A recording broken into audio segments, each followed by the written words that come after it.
The highly anticipated testimony of crime intelligence boss Lieutenant General Dumisani Khumalo will commence at the Madlanga Commission at 9:30 today.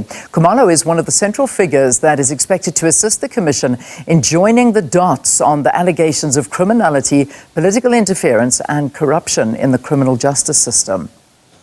Now, Khumalo, who led the political killings task team, is expected to testify on, among other things, the operations of SAPS. KZN top cop Lieutenant General Madlanga Commission has alleged that it is the work of the PKTT in securing the arrests of key alleged cartel members that led to its disbandment.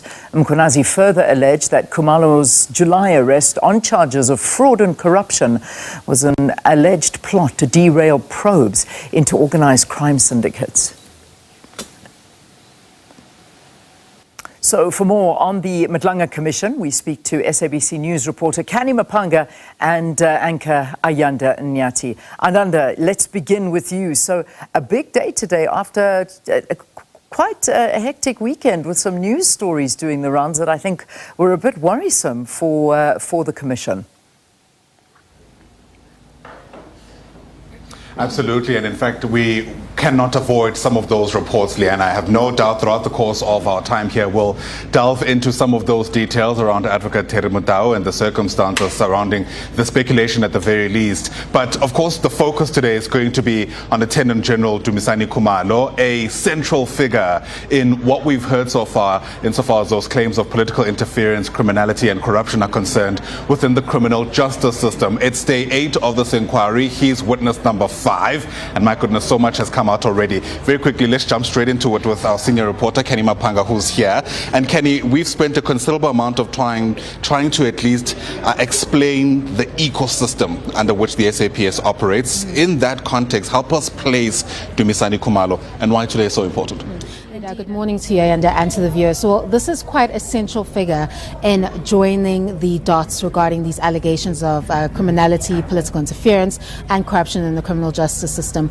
It cannot be, I guess, overstated about the importance of intelligence in the work of policing in the country, because they essentially are the key tool you need to fight this kind of sophisticated organized crime, such as human trafficking, drug trafficking and organized crime syndicates at large. So this is the person that you'll be looking at to explain the kind of problem that we may be facing in South Africa. He's also the key figure that would have led the PKTT, that would have led those successful arrests into key figures such as Katiso Molefe and Vusimuzi Kat Matlala, who are alleged drug cartel members in Gauteng. He also forms part of the critical evidence presented by Lieutenant General Mkhwanazi that it is this work, or rather the GCI ops, which he leads, bringing in those 10 task team members from KZN to give effect to the operation in Gauteng that was successful and led to the arrests of key figures who are allegedly associated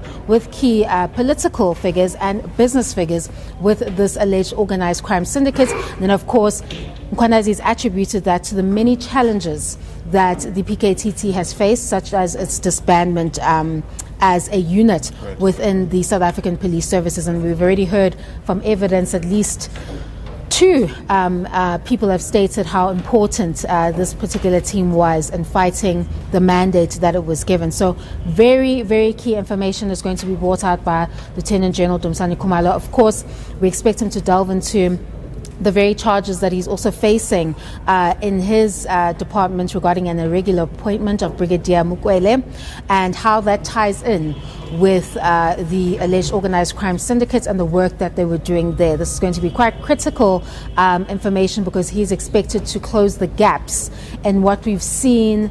4 witnesses at least follow the same tune somewhat on the disbandment of the PKTT. This is a critical form of evidence that could possibly close some of those gaps that Lieutenant General Mkhwanazi left in his evidence chief. In fact, General Mkhwanazi, Lieutenant General Mkhwanazi and Fanny Masemola at some stage pointed to Dumisani Khumalo when they were asked to substantiate on a number of points that they made during their own statements. So we anticipate, hopefully, that there'll, as Kenny mentioned, be a closing of those gaps at the time or during the time that Dumisani Khumalo takes to the hot seat.